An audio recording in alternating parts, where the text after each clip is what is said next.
each different bubble of reality is true. A galactic historian is a person that looks at all the lines of dramatic karma. Nudge, nudge, it's the Holy Grail. Improvise. Mysterious. It's counter psychic intelligence. Why is DNA farming of this star cluster so important? Because we do manifest our reality. We do create our reality.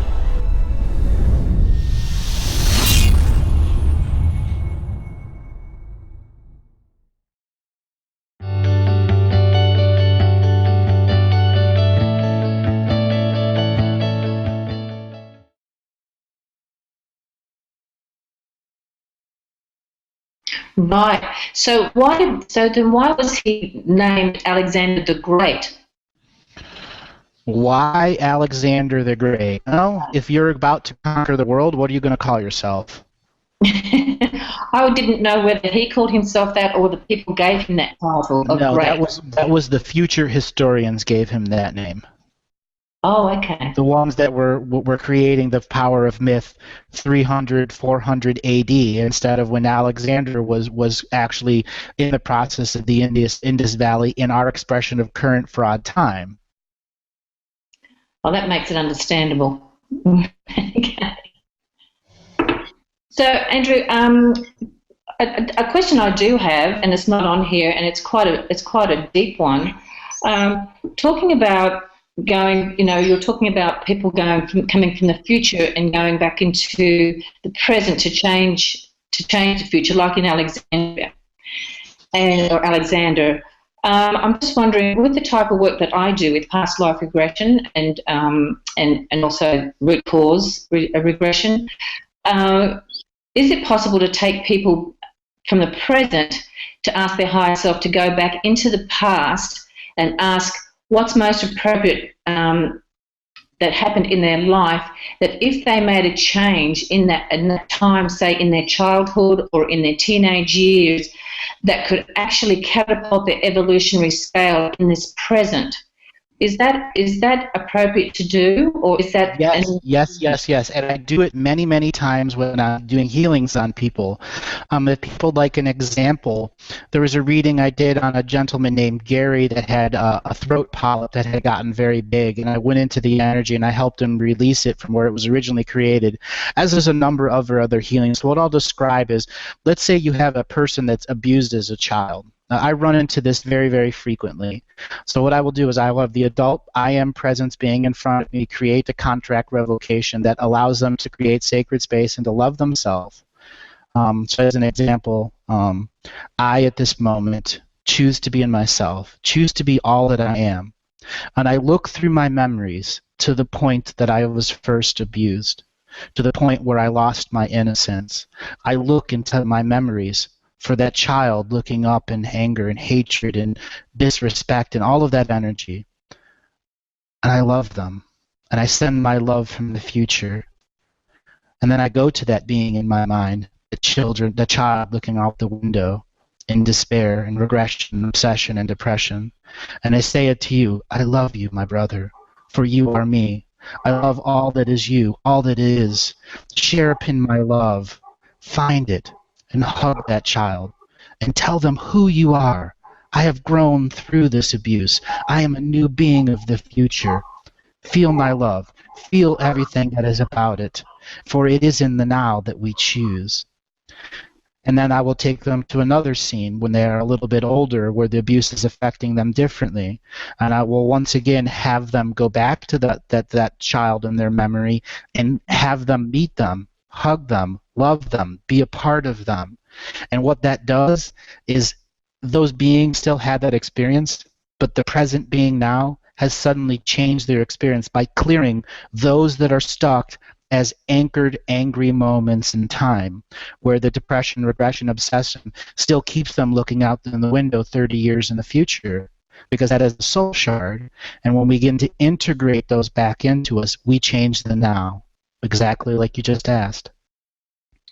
Right. It's just I had an experience also where I do some part-time work also with the elderly, and I noticed that the gentleman, his daughter, who's 60 years of age, when she comes and sees her father, it's Daddy, daddy this and daddy that, and I can see this little child, and you know, from the family, from some of the other family members were talking about how harsh their childhood had been, and the way that they were so controlled by their parents. It's thrown her to stay in this childhood way, and I just thought that might be a wonderful way of healing that inner child. Yes, a very, very, very good way to heal the inner child. And it's about getting them to create in their mind's eye what they looked like when they were a kid, and for them to think about what it was like when they were depressed, despaired, and to just find a single moment in which their mind can latch onto in an imagery so that they can hug that individual and tell them their story of how they've grown older, how they've grown through the abuse, and etc. And I've had countless number of people that have gone through this experience and have deeply, deeply healed themselves because they gave themselves enough of their own self-trust so that they could express love to a part of themselves that they know wasn't ready to accept love back then because of the abuse. Because they never were taught love the right way. They were taught it the perverted way. Right, and we see the results of that everywhere in the humanity around us.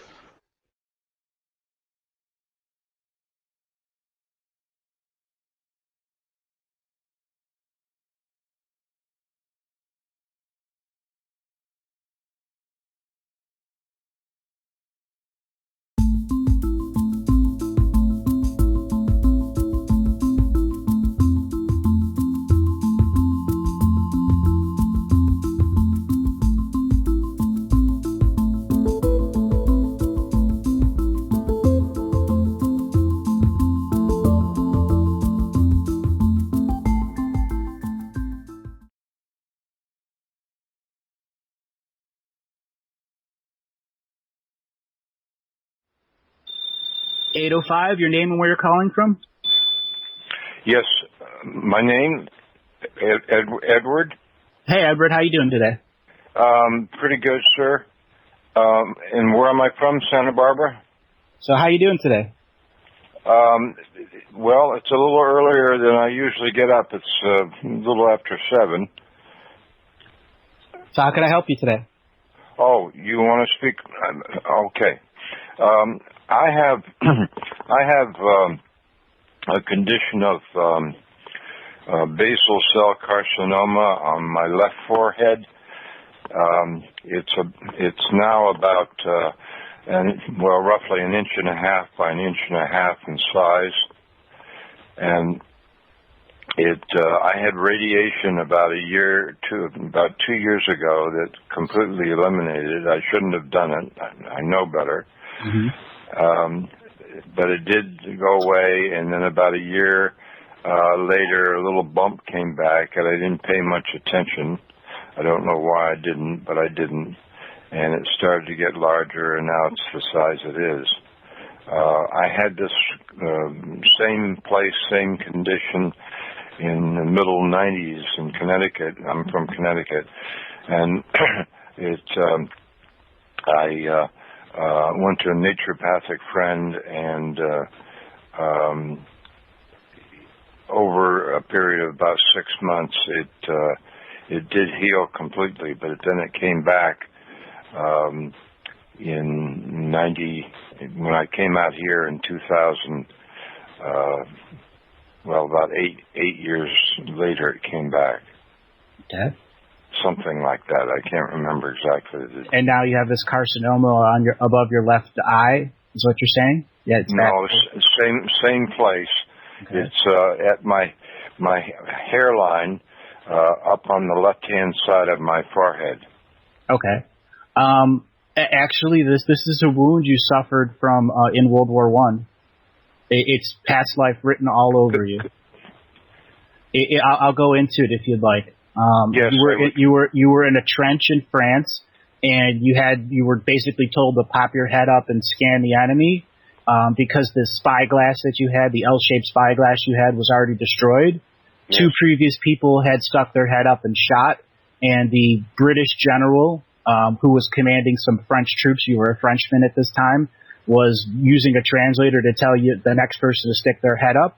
You stuck your head up and you got shot, it went right through your helmet and killed you.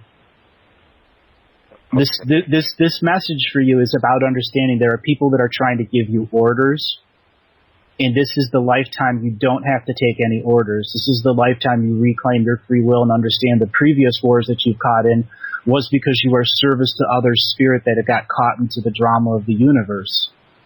You're an extremely old spirit. You've been here for well over 15,000 years. You originally came from the Pleiadian homeworld, Alcyon. And I'm sorry, I didn't get the name. The Pleiadian homeworld, Alcyon. Pleiadian, yes. Okay, you were originally from there. When you came here to be service to this world, knowing that it would be a very long time before you got to go home again. But one of the reasons you came here is there was a soul family here that you absolutely had to communicate with. You had what I'll call a soul family traveler. You go from soul family to soul family to soul family because you're looking to create your own soul family. And that was one of the secondary reasons of why you came here. You're at this point where only your free will can reveal who is in your new soul family. As for the carcinoma that's on your... Could I ask you a question about that? Sure. When you say my free will, what do you mean? My intuition or? No. The ability to say no. The most powerful person in the world is a person armed with the word no and the conviction to stay with the word no. And no to what kind of thing? Orders. Orders that do not apply to you this lifetime. Okay, well, since I was a tiny child, I was rebellious and wouldn't do things the way other people were doing it. Mm-hmm.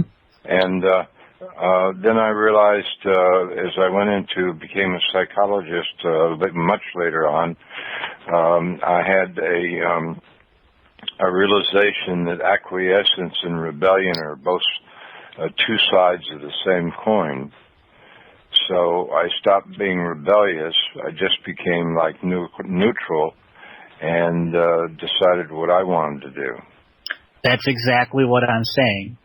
That's what you're supposed to be doing this lifetime. The rebellious time you had in the beginning was your young self growing into an adult self. And as the adult self came to the realization that the neutral perspective is what I follow, there is no polarity in my life.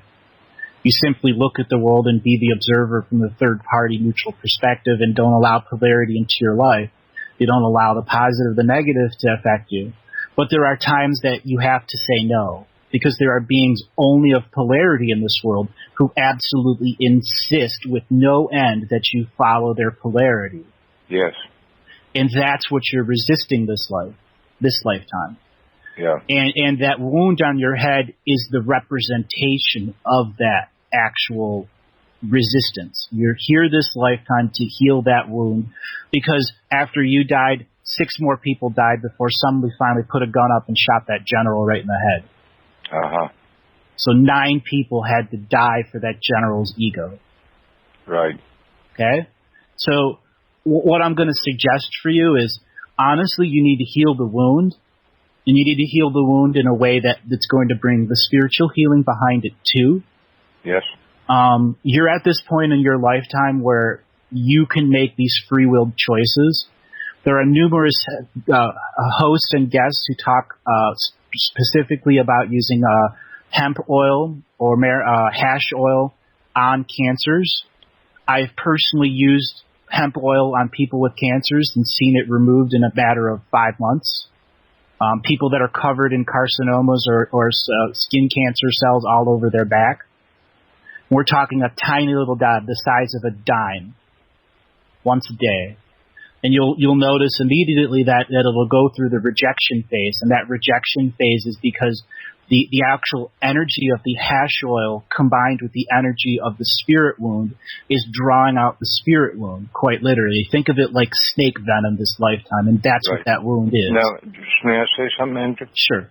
I went through a whole process about,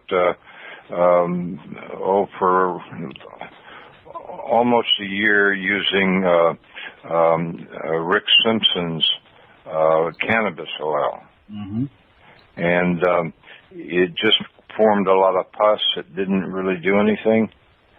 And I finally gave up because the feds came in and closed a lot of the sources down. All right. When you said pus, was it yellow? Yes. All right. That was actually working then.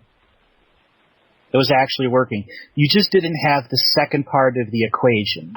Once you put the oil on, you have to go through a spot where you're pushing the energy out, and that's what the cannabis oil does. It allows that process to push the energy out. Because quite literally, think of it like a piece of glass shard that has gone from one lifetime to the next lifetime to the next lifetime, and it's stuck right there. And that piece of glass shard is literally what's causing the cancer.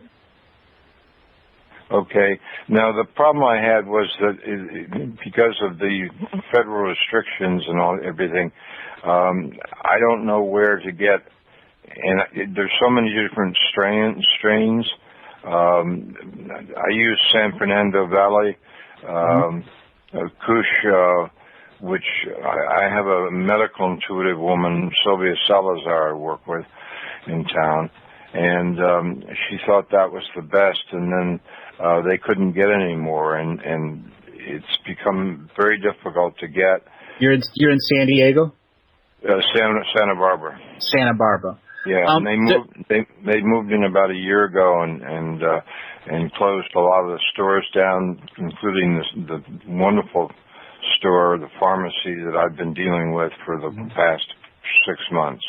Honestly, I've heard this before. You can still get it. You have to go out, and I don't try to recommend that you go out and find a dealer, but they are everywhere there. And you don't need the actual plant. You could make it yourself. And it would be probably worthwhile for you to grow one plant, to tell you the truth.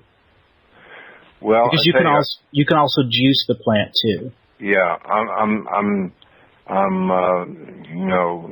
getting on toward 80, and I don't have a lot of oomph, and the idea of having to grow this and the process of making the oil is very tricky, I understand. I watched Rick Simpson's procedures before he was bounced out of Nova Scotia in Canada. Is there anything else that would be a possibility? You can go strictly to a past life regressor. What is that? Somebody that takes you to that past life where you got the wound. Yeah. And since you already know where the wound is, and you already know from the time frame that it's in, you can tell them to regress you to that point so that you can stop the bullet from transferring lifetimes. Uh-huh.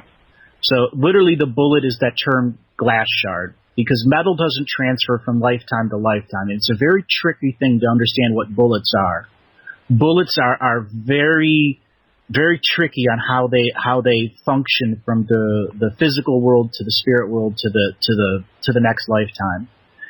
There is a time that it converts into energy, and the energy is glass. And I say glass because glass is something the body understands. It's silica. And it's simply a part of our life, a part of our structure of our body. So you need to have someone that literally pulls out the shard of glass. There are Reiki healers and energy healers out there. And honestly, that pus was really good. It was really getting to the point where it was starting to, put the WD-40 on a piece of glass so it could be pulled out. Yeah. I mean, it's embedded into your skull, and it's part of your cellular memory because it came through the birth canal with you. Right.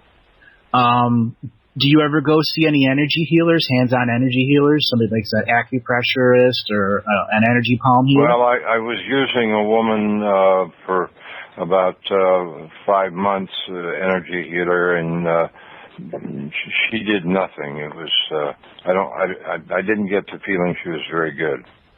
Well, you might have just found a poor one. Yeah. Okay. And I'm wondering how I find a good one. I mean, they're not a dime a dozen around here. No, they're not. Okay. She does past life regression. She's been a radio host for 12 years. She's outstanding in past life regressions and can get you exactly to a position where you can understand what is going on with the spirit wound that you have. Yes. And honestly, this is a soul wound. And this is something that, as I said, is passed down from World War I. You were a French soldier, and a British soldier told you to go up over the wall, and you were the third in line, and you took it right in the dome, through your helmet. Yeah. So, as a psychologist, as a person that's been around for a while, what do you think when somebody passes on wounds from one lifetime to another? I know it may be a little challenging to you, but how do you get rid of that from your perspective? Well, I've done. I studied with Roger Wolger for some time. Many things I studied, which was including past life regression. When I was like 3 and 4 years old, I had the movies, which were past life experience that came up full color. I went right into them. I called them the movies. I was probably 4 or 5 years old when they started. Okay.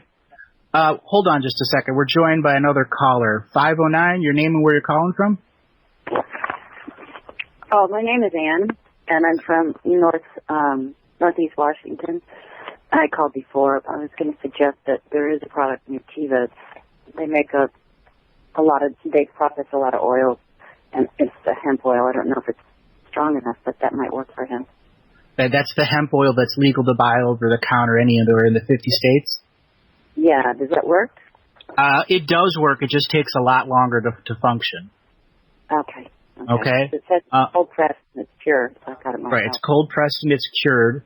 And you just put it on there like a bandage, and you leave it on there as long as you can, just like you have a little scrape on your head. Right. Mm-hmm. So, okay. Did you hear that? The connection was really poor. I got the hemp oil, but what was the brand? Nutiva, Nutiva. Wait a minute, Sativa, like in the... Nutiva. And it's completely legal to purchase. Yeah. It was about $11 for a pretty good sized bottle. Yeah. Okay. So. And you'd apply that twice a day, just before you go to sleep and sometime during the day, like at least 8 hours. Don't put it on 8 hours right after the other. So you give it like 12 hours in between. And the twice a day, you'll probably notice that the pus starts to come through by the 3rd, 4th, or 5th day, depending. I'm sorry, Andrew. The what starts to come through? The pus, the yellow pus. Yeah. The yellow pus is the indication that the wound itself, the little piece of energetic glass, is starting to break free of the rust hold in it. Think of it like a nut or a bolt that's been rusted and locked in place. Yep. And you got to give it the liquid fluid for it to get moving. Mm-hmm. And the pus is that fluid that's saying it's ready to move. Right. At that point, it's you just keep applying it and keep applying it and keep applying it. But as a person that goes inside your own mind, you understand that you have to consciously push it out too. So, what would be the best way to do that? Honestly, is you got to sit down in the sunlight and kind of just like touch around it without oozing the pus out or anything. And at that point, it's exploring with your finger in your mind. Mm-hmm. Anytime I deal with skin cancers, and I deal this with quite a bit, your personal awareness comes through your fingertips. And that personal awareness also acts like a psychometry effect where you get to understand the wound. And then quite literally, you'll probably end up putting your 3 fingers together and literally pulling it out through a mental imagery of pulling it out. Right. And it could take 3, 4, 5 days of once the pus is there, that you just keep pulling it out, and you'll notice that a new piece grows right away, and a new piece grows right, and just keep pulling it out. When I do energy healings on people, there are times that 30 or 40 minutes of the treatment is me literally just pulling junk out of their spirit wounds. Mm-hmm. Because once you pull it out, it's like popping the cork and a new thing fills over and the wound tries to scab up again, except on an energy level. You pull it out, it scabs up. You pull it out, it scabs up. And it has a limited amount of energy in it. So the more you keep pulling out, the more and more and more, less energy it has at the end. Now, recently, it's in the last week or so, it's gotten extremely sensitive to the touch at the upper part of it. Right, because it's full of energy right now, and it hasn't been milked. It's made the scab more smooth, but when I take a shower and the scab gets wet and then it dries out, it just peels up and then there's a mess underneath. Yeah. This is, an inch and a half, roughly by an inch and a half. Right, and it is an endless cycle, constantly erupting and re-scabbing over, constantly erupting, re-scabbing over. That's right. What I do for people that have scabs, especially skin carcinomas like that, is cocoa butter, to tell you the truth. And then you're actually controlling the scab, literally the scab itself, and it heals way faster. You'll just basically change the scabbing process so it takes much longer when you apply cocoa butter to it. Now, and you can buy cocoa butter anywhere. Yeah. Now, is the idea that you don't want to have a scab? You want to change the process so it doesn't scab up as fast. Yeah. That's really what you want, because it's your physical look. It's on your head and people can see it. Yeah. And also when it changes the scabbing process so it doesn't scab up as fast, you find yourself in more opportunities to literally pull the shard of the soul wound out. With the 3 fingers. With the 3 fingers, right. Yeah. I notice I touch it with my index finger a lot. Yeah. Like I'm looking at the wound through your energy grid right now. Yeah. And it's really full of this energy. It's like a cow that's ready to be milked. Yeah. And it's how do I put this? You need to figure a way to drain the energy out. And honestly, this is a classic example of using a crystal. And I'm not going to call it a quartz crystal. I'm gonna say you got to need a piece of fire agate. And you can buy these at any gem rock or mineral shops, a small piece. $3 or $4. You can go on eBay and get it for $3 or $4. And all you're going to do is lay down on your back and literally put the piece of fire agate over the scab. And what that's going to do is it's going to start drawing the energy out. And that's what you want. Just like a snake venom, you want to push the energy out through the scab. That's what the scab literally is, a medium so the energy can get out. And the pus and the ooze and the scabbing is the physical response to the actual energy system that's there. Let's see. So, putting this fire agate, how any indication of how long I should do it? Every day, once a day? If you figure out a way to put a bandage up there, you could go 2 hours a day. Do you put a bandage over it normally? I had been, but when it scabbed over, I stopped doing it. Okay. Well, this is something you can do. It's big enough so I have to use 2 large Band-Aids overlapping. Right. Well, depending on the size of fire agate you get, and its quality really is not the point. It's just as long as it's fire agate, and the shape and size will fit, so you can put a bandage over there and stick it in. Yeah. And you could go 2 hours at a time. Mm-hmm. All right. Another option for you to do is if you can't get the fire agate, do you have any regular sea salt in your home? Yes, or I can get them. All right. If you get higher quality sea salt, like the pink Himalayan salt, you'll really. Let me. I'm taking notes here. Okay. Pink Himalayan. Yeah. Himalayan. Yeah. Okay. Pink Himalayan salt has a very different kind of property, and what it does, it's about 50% more effective on literally pulling energy out, because the sea salt, the pink Himalayan salt, is such an incredible battery of energy as opposed to just the regular sea salt. It's like, having the really good produced batteries versus the crappy Chinese batteries. Right. Okay? So you can start with just regular sea salt, put it in a little plastic bag, and start putting it lay down and put it on top of there. And you're going to notice that it's going to start oozing. And when it starts oozing, you're realizing the sea salt's doing its purpose, and it's going to be like milking a cow. You're just going to start literally feeling the energy going out of the wound. Okay. And this is pink, P-I-N-K, right? Correct. Yeah. And I put it in a little bag and put it on and how long should I leave it there? 30 to 40 minutes.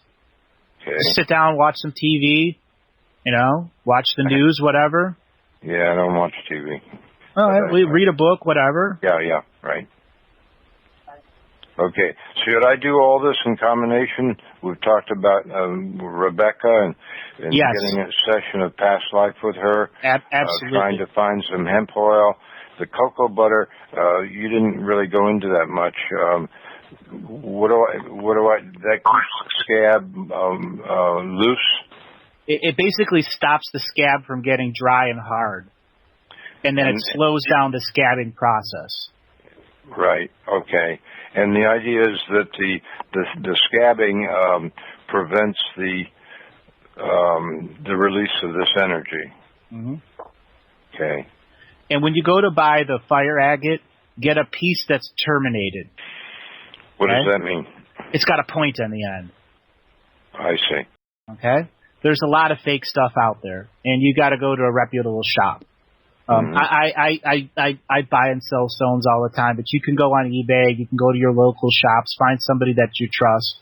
And when it comes to stone dealing, there are people out there that charge ridiculous prices for stones that are $3 to $4. Yeah. So, I have well over 5,000 pieces in my collection that I constantly am trading up and from all sorts of things. Mm-hmm. So, you're in Santa Barbara. There's a bunch of stone shops that are close to you. I've been through Santa Barbara before. All you got to do is just call around. And this pink Himalayan salt you'll be able to find easy also. Right. Okay. And the cocoa butter, what would be the details of that you'd suggest? Apply it on it once a day. And then once you realize what it does, you'll probably go to once every other day. And that will slow the scabbing process down. Mm-hmm. Okay. What is your particular view of? Because I just ordered some, which doesn't make any difference, but the Renew, which is 10 times more concentrated than the drops. It's just for superficial use. You're talking the RNA Renew drops. I've never used that product. I've known a few people that have used it, and as with any time you're in a healing energy, it's about the energy you bring to the medicine also. There are many people that can stop themselves from healing because they don't believe in the medicine or don't believe they can be healed. It's really about, when you bring something in, you've got to empower it so it's a part of you. Yeah. And, of course, that's the tricky part because the little mind wants to say, follow the conditioning and the white coats and, all that. And this will be in the archives in about 24, 36 hours, so you can go back and listen to all of it again. I'm recording it as we speak. Okay, cool. Well, then you'll be able to, hear all the stuff. And if you want to call again, maybe in a couple days, or if you want to call me privately, you can do that too. You can get a hold of me on Skype. Is there any possibility that I could call you on the phone? Because I'm having trouble with my computer right now. I had to stop using a phone because I get anywhere between 50 and 100 calls a week. And when I leave the computer, the business is off. It's something I had to transition to a little over a year ago. My home life was dominated by clients. Yes. I can read anywhere between 50 and 100 people, plus doing 15 to 20 hours of live radio each month. Right. So unfortunately, I had to limit my phone use because I never had any free time. And I do medical intuition, I do past life reading, I do Akashic Records, and I devise a healing method and a path for each person to use their personal discernment if that's what they want to start empowering in their lifetime. Right. Okay. It's all about personal empowerment. We are healers, each and every one of us. We just must heal ourselves enough so we could heal others. Yeah. I've referred many people to her because she's outstanding when it comes to getting to the past life issues, especially past life wounds. And when you work with someone with like this woman, is that by itself a healing process, or do I have to do all the rest of the stuff? That's a healing process in itself. I see. So then I wouldn't have to do the agate, the cocoa butter, and. Honestly, you should do both. I see. Because it's the agate and the salt and the cocoa butter is your empowerment on the wound. Yeah. And that's what loosens the rust up. Loosens the what? Rust. The rusty bolt, that's what it's like. The rusty bolt, okay. Yeah. Okay. So that is you lubricating the rusty bolt so it can have the opportunity to be removed. And it's also my taking action. Correct. Action is absolutely imperative, especially with carcinomas. Right. Okay. Okay. Do you have any other questions? Yeah, actually, I do. About a year ago started getting edema of the feet, and they swelled up. I had a pretty massive hernia surgery I had to put off because of an intestinal virus condition. And so one of the things that the surgeon, and I should have known better, but I went into being conditioned by the white coats, and this man was very good at doing laparoscopic surgery, but I didn't want to take any pain medication, so he put me on 1,200 milligrams of Advil. Wow. And I went over to see Sylvia about 6 days later, and she said, "Oh my God," because I felt it was too much.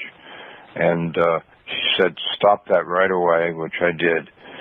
But what it did was that it hit my kidneys, adrenals, I guess my gallbladder, not my gallbladder, but my, all the organs that are related to, and my feet started to swell.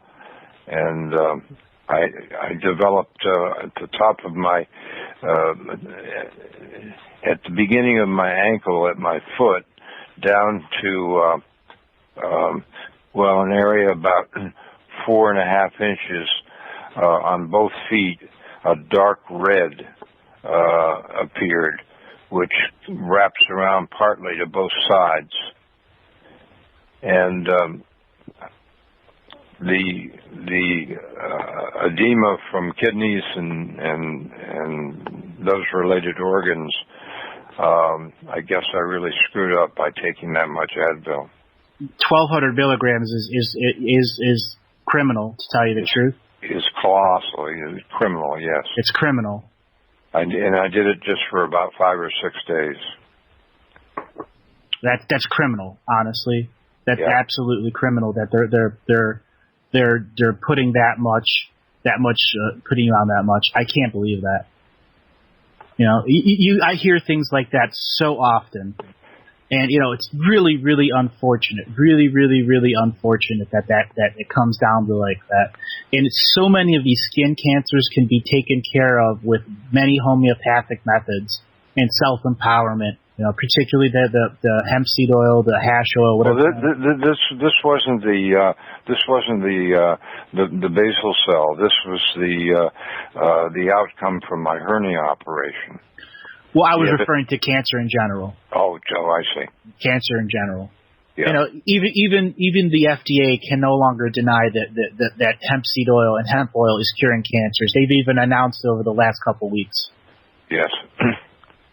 Do you have any thoughts about the redness on my feet and also the right hand toward the bottom of the little toe and the next toe is sometimes extremely sore, so I can barely. What that is you're having toxins forming in your feet from the medications that you were on. Your liver is overloaded, and when you have toxins like that are causing redness in your feet, you really have to start to pay attention to why it's there. So it comes from the food you eat, comes from heavy metals, it comes from mercury, all sorts of things. And at this point, if you're in that, you need to go through a simple detox method. It really increases your green vegetables, kale and dandelions. You can make an outstanding, tasty salad out of it. I use a lot of chard and parsley and things like that. And the next thing is, I know it's a little tough, but a self-enema or go and get a colonic. Yeah. That clears out a good volume of energy, a good volume of the toxins, but it's still going to be in your liver. You're at this point where you need to purge out a lot of your body from these toxins, and there are different ways to do it. There's these things called ionic foot baths. Have you ever heard of those? No, I have not. You can go to like local places that like what do you call them? Getting a little bit of a brain fart here. Like spas, health spas, and they do these ionic foot baths. And what they literally do is they charge the water with the negative ions, which draws out the toxins into the water. Mm-hmm. You can go on Amazon and buy one for like $80 or $90, and all you need is a little foot bath and some salt to make it work. That's again more investment, and you have to make your personal choice at what you're going to do. There are all sorts of forms of detox, and you need to have the basic limited starter detox. At that point, you're going to clear out your colon, and your blood's going to start letting go of the initial heavy stuff. Mm-hmm. Sylvia Salazar has been giving me a lot of homeopathic for detox and heavy metals and that kind of thing. Yes, so you can pay attention to her. She knows what she's talking about there. At your age and the level of energy that you have, you don't want to do a hardcore detox. You're not there yet. Right. You want to do the basic beginner detox, and you can do it twice in a month or 3 times in a month, and then double up in your salads. Start juicing. That's a very good way also to start getting rid of some of that. Yeah, I have a 3-horsepower blender, and I was following the Qigong method for quite some time, and I'm starting it up again. Well, that's good. And it's any particular vegetables that you would suggest? Kale and dandelions. Those are the chiefs of the chiefs. And be careful on carrots, especially if you're juicing them. Sylvia told me not to use any carrots. Right, because you should eat carrots and not juice them. Yeah. Also, Epsom salt and baking soda baths really help draw out heavy metals. I have personally used that. When I was doing construction when I was a young kid, I got exposed to all sorts of different heavy metals, and I had to do that for nearly 4 months, and I would leave a heavy metal stain in the tub every time I finished. Really? Oh, yeah, it was quite nasty. Okay. And so how about chard? I thought that chard, very good, very good. Asparagus, very good. Asparagus, yes. And juicing asparagus? You can juice asparagus, but you got to be real careful if you overjuice it. If your blender's too strong, you lose a lot of it. Meaning you heat it up too much? You heat it up, and the spinning actually breaks up the enzymes. I see. Because you want the enzymes to still be part of the cellular matter. You don't want to totally break it up. You want to have some cellular matter still there so the enzyme chains stick to it. Right. Well, the other problem is that I do not have an upper denture. It broke a while back, and I haven't been able to afford to replace it. So chewing is something that I can't do much of. Right. Well, with a juicer, you'll be able to do it normally. You just got to be careful that if you overjuice it, if you overdo it, you lose a lot of effects of the juicing. Okay. What's recommended is going to the high cycle, which is about 54 seconds, and then doing it again for another 54 seconds. It all depends. You said you had a 3 horsepower. Blend tech. Blend tech, And that's what the directions say on that particular model? Well, that's what the Qigong master that recommended this has in his book that I got. Oh, and it's the same model blender you recommended? Yeah. Okay, yeah. Then follow that. Each blender is a little different. I use a bullet blender, and it blends everything up nice and great, but it's really a soft, it's a slower motion blender, but it can cut through the materials. Yeah. So there's all sorts of different opinions on it, and the basic concept is if you overblend it, you lose a lot. Right. So would it be better maybe just going for one of these cycles? It's 54 seconds. Well, again, it's going to be personal choice. I mean, I haven't read that particular book, and I do understand Qigong juicing.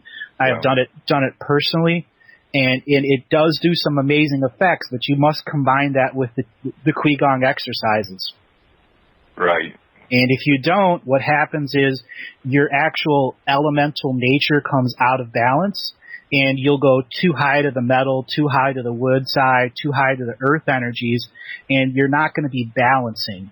And that's really, really the key right there, is to understand that Qigong is to balance the metallic energies, the fire energy, the earth energy. And when you begin balancing the energies with the exercises combined with the eating habits, is you give your body's circadian rhythm a whole new baseline to work through. Mm-hmm. And that's really about changing and empowering yourself. Right. And the circadian rhythm, I have trouble with my sleep. Right. That would quickly change once you combine the Qigong, the actual Qigong exercises, with with what he's describing in that book. Yeah. The healer that I went to, she didn't do just Qigong, but she was very familiar with it. She was a teacher of the other one, the Chinese. Tai Chi Chuan? No, I'm sorry, I can't think of it. But Ba anyway. Huh? Ba Qua? No. There's a couple different names to it. Ba Qua, B-A-Q-U-A, is another version of Qigong. But it's different. Each region has their own version. And so each region's, though they may have 1, 2, or 3 similar exercises, the baseline of what they're trying to do is to achieve a circadian rhythm that grounds your energy in your Dan Chen, which is up above and below your navel. Because in their energetic beliefs, that is where all of your energy is stored. It's called your hara. That's where the seat of your soul. Yes, I'm familiar with the hara and the Dan Chen, yeah. And that right there is when you begin to energize the hara functions with the 13 organs in the Zhang Fu. Mm-hmm. And the Zhang Fu are your 13 energy meridians, and the Zhang Fu opens up your wellspring energy points, and that allows the refilling aquifer of energy to recharge the 13 energy meridians at the same time. Okay. So I'm going to welcome back my caller. Callers, are you there? Yeah, it's Edward still here. How you doing today, Edward? We were talking the first part. Mm-hmm. Yeah. So go ahead. Yeah. There's if I can find the hemp oil, how will I know whether it's the proper hemp oil, or will any hemp oil do? I heard that you want a lot of CBDs to heal.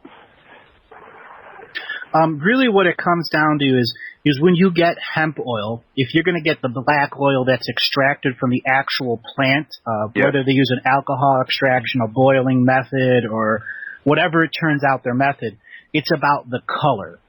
Okay? Yes. And as if it's black, it has everything that you need. It isn't really about the strain of plant, though some particular strains of plant, like sativa plants, have a lot more ability to produce the cannabinoids in the volume when you're extracting it. So the extraction process, there's many different ways, and there's videos out there that show you to do it the easy way with just rubbing alcohol, the 90% rubbing alcohol. and you just let it sit in a jar until the oil rises, or you just stir it in a bowl over and over and press it until the oil rises to the surface. And you could get a small little baggie and do that yourself, to tell you the truth. Again, I'm not promoting this concept, but if you're empowered and you want to heal yourself, there's many ways to make small batches for yourself. Yeah, but how don't you have to choose the right plant? Do you not? No, not really. If you get something that if you would normally smoke and it would make you high as a kite, you know it's good stuff. Well, that has a lot of sativa in it, though. Honestly, it doesn't matter if it's sativa or cannabis or any of the other strains. The strains are what the industry calls its own identity for marketing. Okay? Yeah. And when you have marketing identity issues with medicine, you have the same thing that's going on with the industry with pharmaceutical industries. Yes, I understand that totally. Yes. So I do have a friend that can probably find me the hemp oil. If I do the hemp oil, any indications of how I should use it? I put it on once a day or twice a day, or once a day, about the size of a dime. That's right. You said that. Yeah, and not over the whole thing. Well, you're just going to put the size of the dime in and then rub it in. Use a Q-tip to rub it in your finger. Well, the area now is 1.5 inches by 1.5 inches. Yeah, the size of the dime will spread out because it's really a concentrated oil. Right. And in California, it's legal to possess that. Do you have a medical card? Yes, I do. So you can possess it. What it is they're cracking down on the tax people. It's all about the taxes on it. So when you're dealing with such little amounts, don't worry, because you just point to the thing on your head and say that's cancer. Right. All right. And yes, California is going through some weird changes over there. But you're using such little amounts. I mean, the size of a dime. If you can get a standard tube, that's like 4 months of applications. Right. Okay. And would that be your preference, the hemp oil? Honestly, it's going to be your personal choice of what you want to do here, because you've already stated, California's going through some strange times, and when you reach out to people that you may not necessarily know. These are people I know. Well, then if you know and you trust them, reach out to them and say you just need to start with a small amount. You're going to be, like I said, putting a drop that spreads out to the size of a dime. Yeah. Okay. And the reason for just the dime, and that would be in the center of it, where Correct. It's most tender? Correct. And then just spread it around with a Q-tip or your fingertip. But not cover the whole scab? Correct. Don't cover the whole. You're going to cover the whole scab with just the volume that's there. Yeah. Well, when I did it before, I would cover the whole thing, and it didn't really spread. I had to put a bandage on it because it was sticky, and my hair would stick in it. Right. Okay. That's actually the good stuff then. Right. When it's that sticky, I mean it's really ultra refined, and what it's doing is it's literally pulling the energies to that point so that the actual shard can be pulled out. Yes. Yes. Okay. All right. Well, you seem to put some nice emphasis on that, and that was the first place I went, and then I stopped because it seemed to be, I did it for like 4.5 months. So. Well, you were right at that point where you probably could have had somebody pull it out. I mean, energetically wise, or you can start pulling it out. Try to just put your 3 fingers over and softly pull away. Pull away in a relaxed state. And after a while, you're going to literally feel the wounds. Okay. Okay. And if I were to get, I would need to find also possibly if I didn't have total confidence in myself, I'd have to find a healer that could do that, right? Correct. Yeah. Okay. And if you're sticking with Qigong, I would just say find a local acupressurist that does the open palm. Have you ever seen an acupressure do open palm healing? They're all over California. Usually the Koreans do it. Uh-huh. And what they do is it's part of a Qigong and a Bakwat style that basically their palms turn into all 7 energy chakras, and you can literally feel 200-degree warmth coming out of their hands from 3 to 4 feet away. Right. Huh. And literally they go in there and they do psychic surgery and pull it out. And so I would be looking for what I call a Qigong. You call it, I call it Qigong. Yeah, it's the same word. It's just pronouncing it different. Yes. And an open palm healer. Correct. And you'll look in Koreatown first. That's where you'll probably find quite a few of them. And if it's a Chinese guy, it'll be a Cantonese. They're the other big practitioners of open palm. Uh-huh. And what they'll do is they'll probably set your body up and do an acupressure session on you, and then go and start focusing on the actual cancer itself. And they'll probably do what's called moxibustion. And what that is a glass cup with a piece of a moxie stick, and the moxie sticks is a type of herb that has a smoke in it. And that creates a suction under the cup that uses flame, which balances your elemental energy, which allows the open palm person to literally go in there and pull it out. Nice. Because once you pull it out, the rest of the energy bubbles up behind the wound, and then that person can pull out all of the energy at one time. Mm-hmm. Okay. And so how would I go about finding a good person? And you said to go to... well, I've got it on the tape. Koreatown. I don't know which. We have Koreatown in Santa Barbara? I don't know. Honestly, why don't you just look in your phone book for somebody that does acupuncture or acupressure, and that's, as in the TCM, traditional Chinese medicine, and call one and say, I'm looking for someone that does open palm healing that can pull out a past life wound out of my head that is cancer. Be honest with them and upfront. Yep. And they will either tell you to come down, and then they'll give you a look over to tell you if they can help you, or if they'll have a personal person that they recommend. Because a lot of times these open palm guys, they only advertise with the other healers because they have so many people coming to them that they heal these people, and the next thing you know, that these people, their sickness returns because they don't do any of the follow-up work, which is keeping yourself healthy.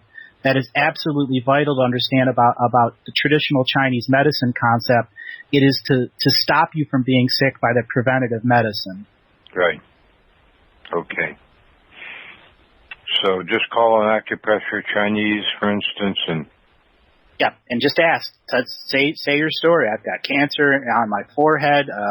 I spoke to somebody that told me that this is a past life wound, and I'm looking for someone that does open palm healing so that they can balance my energies and then pull out the wound. Mm-hmm. Okay. Good. All right. Well, thank you so much, Andrew. It's, my gosh, it's a lot of information, but it's wonderful. Well, go back and listen to the recording, and if you could today, just make some phone calls. That's all you got to do. Start by empowering yourself with a phone call. Yes, I will. Thank you so much, dear man. You are welcome, and thanks for calling in. And call in another time and share with us what's going on in your path. All right. Thank you so much. Okay. I really appreciate you. You are welcome, Guy, and thanks for calling in. All right. Bye.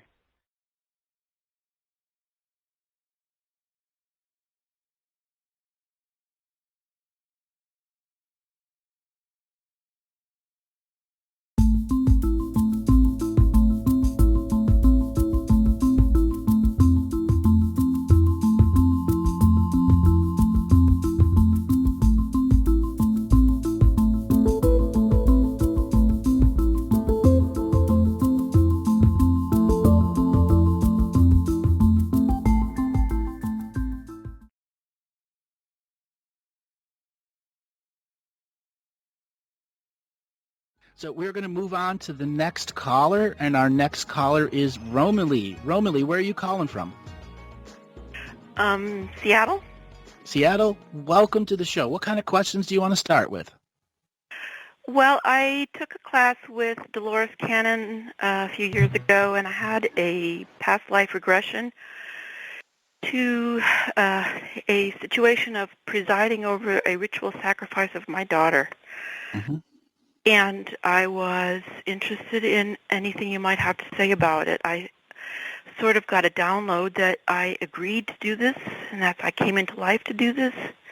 But it seems, why? Why? How long ago was this? What The past life regression? It was, I think, in 2012. Okay. Just a second here. And just give me the first name of the daughter.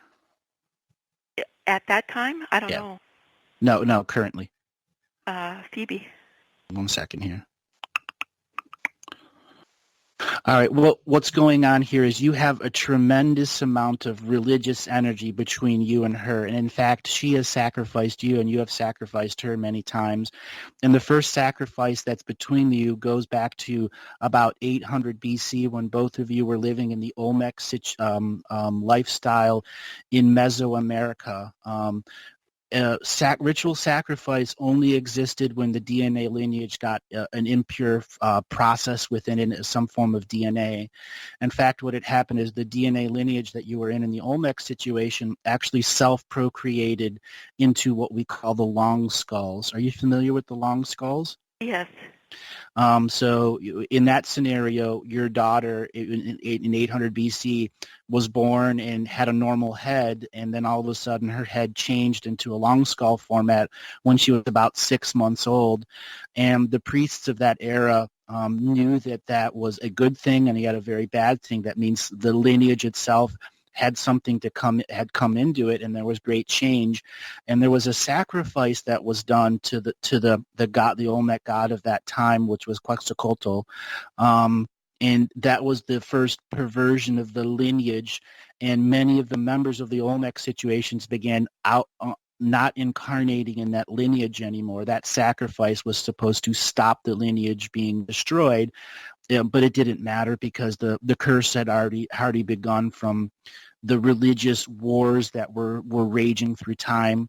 And when we look at what incarnation and reincarnation, it is both a struggle, a battle to find unity and balance amongst all the different soul families that were trying to mass incarnate into lineages.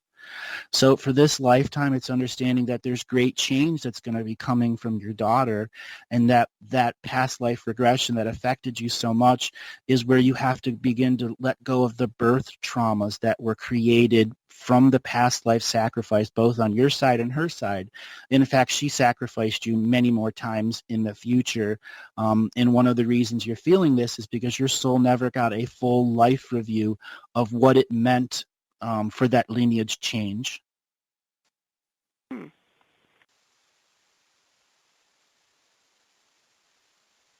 there any other specific questions you want to ask about it? I could help clear it up. Well, I thought that I got a download kind of during the thing that I had agreed to do the sacrifice before I came into life. Absolutely, yes. So who is the agreement made with? Higher soul to higher soul, because at that point in time, the Olmecs were going to be eliminated from history. All that's left of the Olmecs is their stone buildings that they created that were ultimately taken over by the Aztecs, Toltecs, and Mayans. They're the forgotten society. Mm-hmm. Many of the Olmecs went through an ascension process similar to what we are now, where they were the great star watchers. They were the first builders of the Mesoamerican star watching temples, and they were able to transfer their consciousness and leave their bodies here. Their bodies would just turn into light, and they would go somewhere else to another soul family, so that in a future time they would come back to Earth as if they never left the incarnation grid. It's basically a way of checking out of Earth and then coming back into the stream of time like you've never left. So the idea that I had at the time was there was some purposeful good in this sacrifice. Correct, because it prevented, well, we'll just call it lizard DNA lineage from abusing the Olmec lineage before it left its frequency of time. So essentially the Olmecs wanted to be forgotten. They did not want their lineages to be hijacked and to be destroyed and to be turned into slaves. So they chose to eliminate that, and the sacrifice was literally to stop the lizard lineage from hijacking the Olmec spirituality moments. So the daughter that I have in this life is related to the daughter that I... Exact same soul. Everything is a circle. Well, it does seem that she's come in for a huge purpose. Sure. One of those purposes is she's a rainbow child. So she can be a crystal and indigo simultaneously. And she's one of those people that's going to be very powerful psychic if you should choose to train her in that way. She's going to be very sensitive, very, very sensitive. And your imprinting to her is ultimately what's going to lead her to choose a life of business or a life of spirituality or an ability to mix the two. Oh.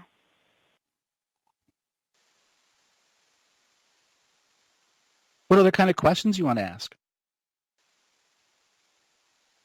Well, I suppose one other sort of residual is whether there was sort of negative karma that I had to work out as a result of that choice. That's all birth trauma. You've given birth to her, and she's given birth to you dozens of times, and you've had both good and bad lifetimes between there. So that one past life that you've focused on is just that keyhole life frequency that says you've given birth and have had both good and bad issues, and that releasing the birth trauma, the actual birth that you went through with her and every other birth that she had with you, and to heal that process of being an infinite being to suddenly being a finite being in a baby's body that's taking imprint from a mother and father. That's a birth trauma.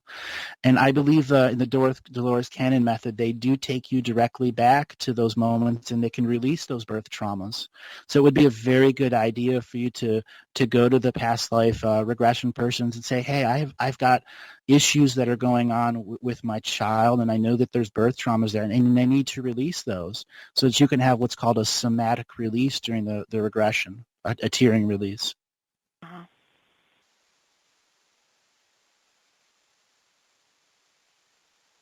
So another kind of general question that's not necessarily related to that is whether you can speak to any of the sort of feelings of tiredness and exhaustion that's happening with many of my acquaintances at this time. I mean, is it something that's going on the planet, or is it just specific to us? In general, we're going through a large state of suppression on the planet right now. What I say it is right now the system is in a does not compute mode, and it's actually suppressing everything on the planet as its blanket archetypical program that it reverts to when it doesn't have control over itself. So anyone that's in the highest creative fields, they're in writer's block. Anyone that's in a standard slave life job, where they're working at McDonald's, whatever, their lives are going to be in suppression, and it's going to take creative people to outcreate something that's desired to be repression. So yes, it's in general into the planet that there's this 6-month wave of energy to try to repress everyone into an older frequency where they didn't have as much power. It does sort of feel like you're being smushed onto the planet. Correct. Like a pancake. Yep, like a pancake. Yeah, I mean, it's like there's no feeling of buoyancy. Because if there was, you would already be a star-watching personality, and you'd figure out how to communicate to the celestial minds that are out there, because hundreds and hundreds of other lifetimes you were a celestial star watcher, whether it was in the Viking Norse myths or in the ancient Greek gods or the Sumerians, you were a star watcher. And there was no science back then that said what the stars were. There was just your belief in creation. And many, many ancient star-watching societies learned how to communicate to other celestial minds, other planetary minds. And that's one of the big draws of your special spiritual talents this lifetime, is to recreate that celestial mediumship within you through star watching. I look at your energy, and also I would say that your adrenals seem quite tired, drained. Like your electrolyte level seems low as well. Yeah. Have you been doing something out of the ordinary? Well, I was drinking distilled water. How long were you taking distilled water for? I was for probably 4 or 5 months. Yeah, that's really bad. Yeah, you need to replenish. You need to get some more electrolytes, minerals back in you. Can you at least swap over to spring water? Well, I have colloidal minerals. Are they any good? I think that you'll find that they do help a lot. It's one of the things that you would probably find is when you feel really tired is that the space between your shoulder blades and your waist, the back of your waist, feel tired. Oh, and it's very difficult to account for it because you haven't been lifting anything, you haven't stretched any muscles too far. But that's sort of a byproduct of this, lack of proper minerals and I'm going to say it's electrolytes. That's what it looks like to me.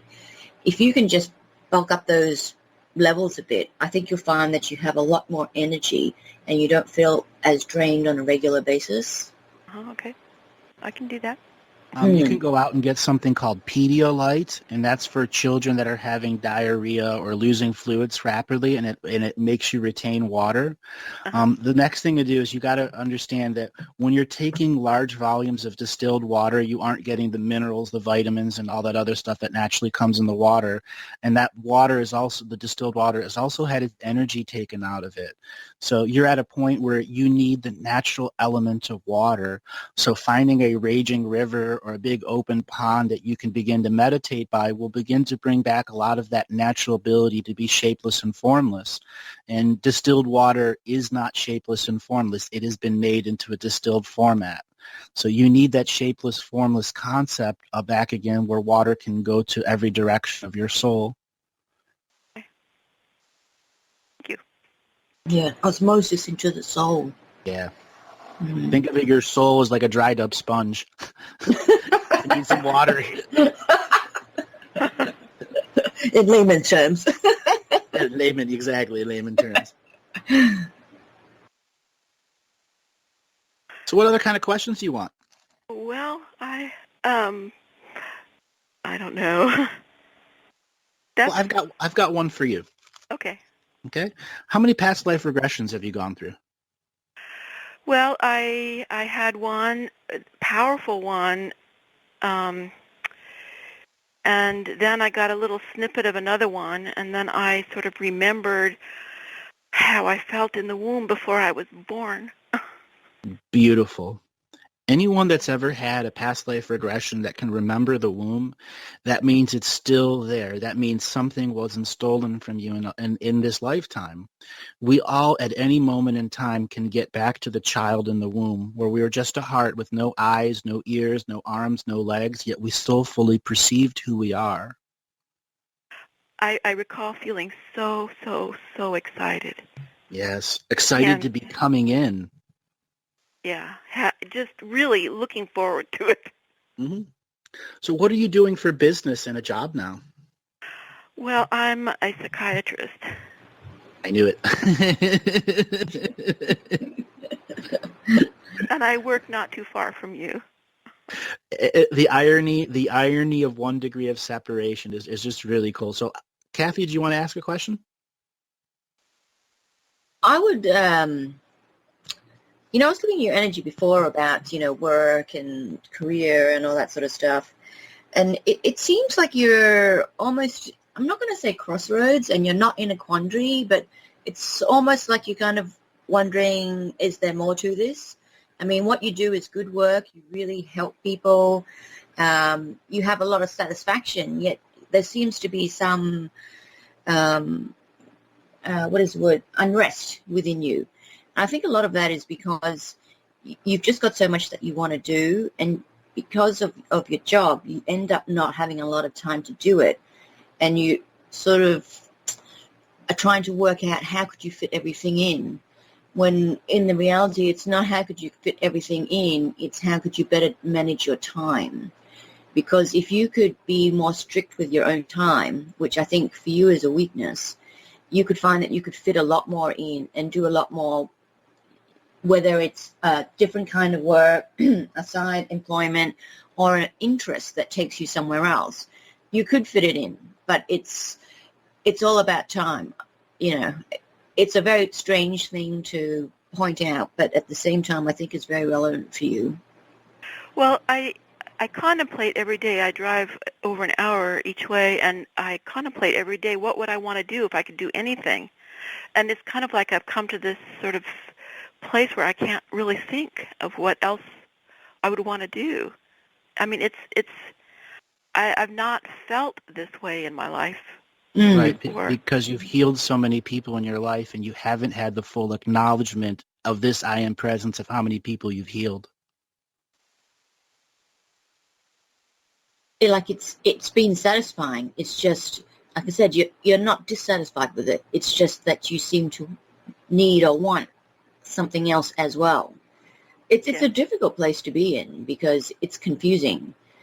What I'd probably suggest is the easiest thing to do is, why don't you write a list of things that you would like to do? And it doesn't have to be a job change. It could be a hobby, a sport, anything. But write a list and then nut it down to 10 things. And then think about what kind of time would you need to do just one of them. And one of them will pop out in interest to you. Mm-hmm. I got a question. Do you have any mirrors in your bedroom? No. No?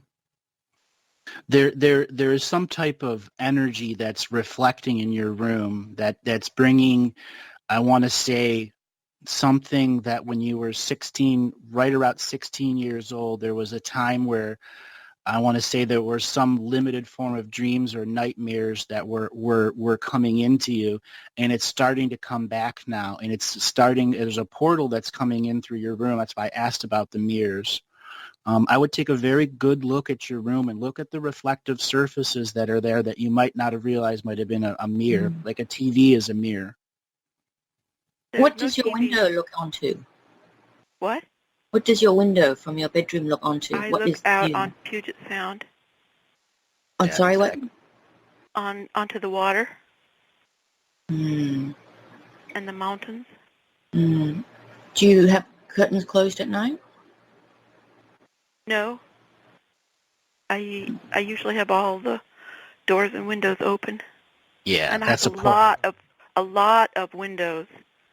Yeah, you live in a house of mirrors. You need to start covering those when you're sleeping. It's very important because some of this suppression energy you're feeling is actually the natural empathic energy that you have from dealing with clients too. So when you go into your sleep, you need to no longer be completely open so anything can just jump in.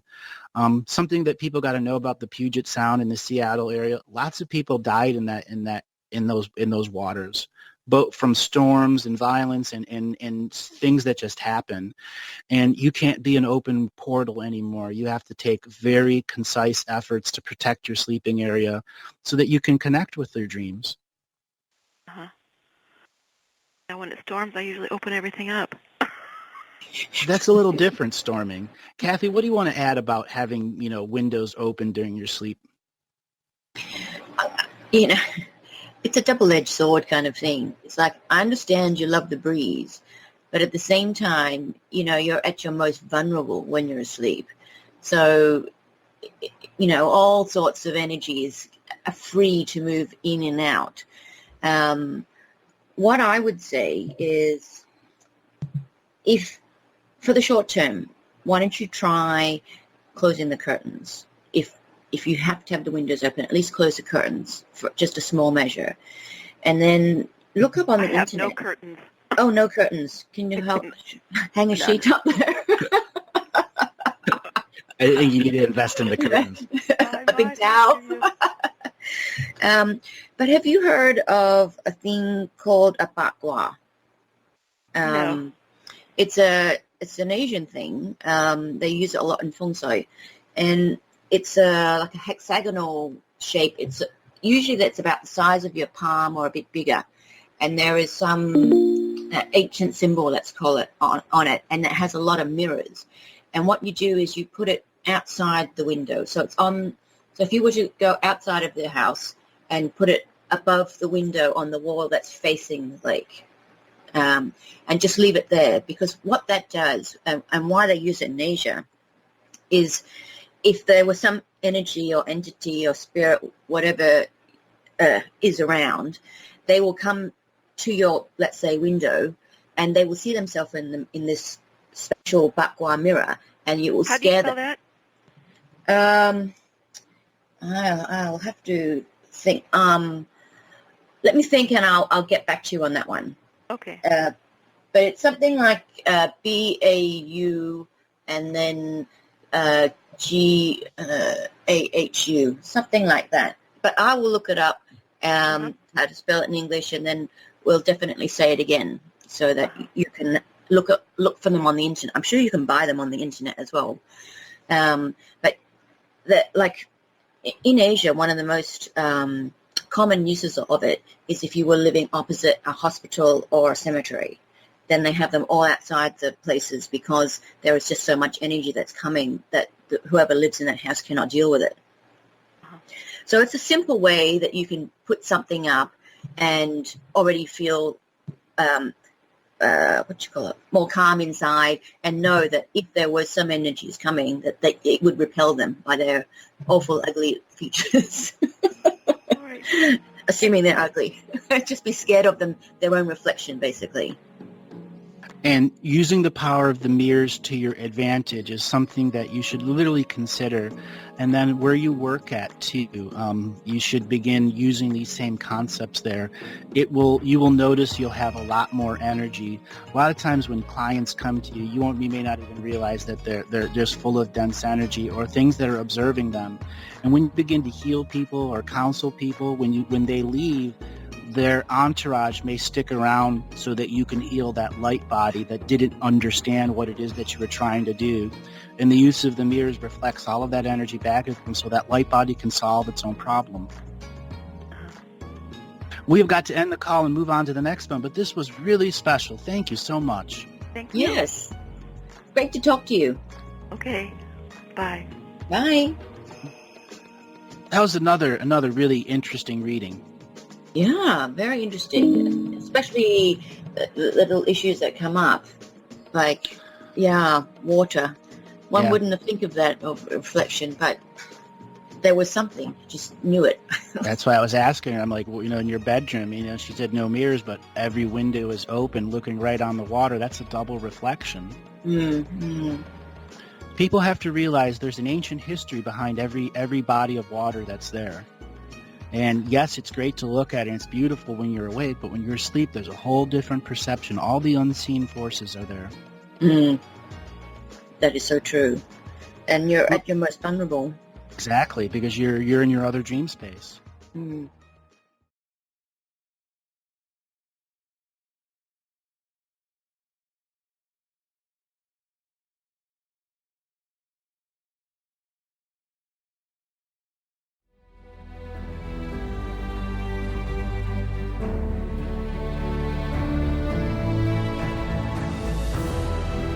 Each different bubble of reality is true. A galactic historian is a person that looks at all the lines of dramatic karma. Nudge, nudge, it's the Holy Grail. Improvise. Mysterious. It's counter psychic intelligence. Why is DNA farming of this star cluster so important? Because we do manifest our reality. We do create our reality.